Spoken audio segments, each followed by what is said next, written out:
Welcome to our channel. Today we how to withdraw time from Hubstaff and remove from payroll reports step by step clearly. To withdraw time from Hubstaff, start by logging into your Hubstaff account. Navigate to the Time tab located in the main menu.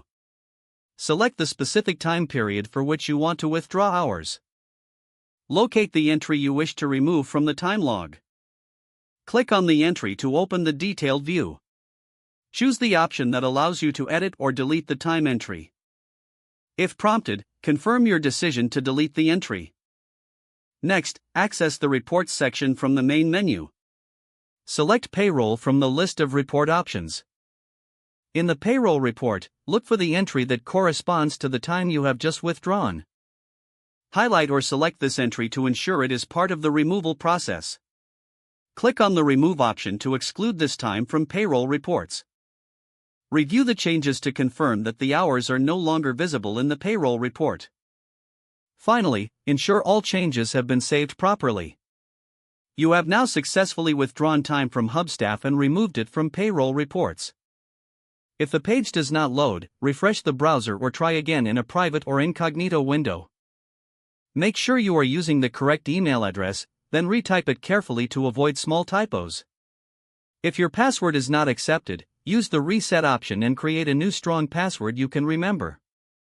Check your spam folder for verification or security emails, then complete any requested confirmation steps. Enable two-factor authentication if available to improve account security and reduce unauthorized access risk. After signing in, review your profile details so your contact information and settings are accurate and current. If you see an error message, note it down and try again after restarting your device and internet connection. Log out when you finish, especially on shared devices, to keep your account and payment information secure. If the page does not load, refresh the browser or try again in a private or incognito window.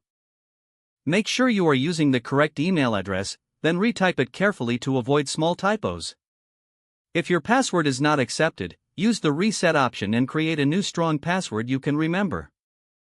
Check your spam folder for verification or enable two-factor authentication if available to improve account security and reduce unauthorized access risk. Don't forget to like this video and subscribe to our channel for more step-by-step tech guides.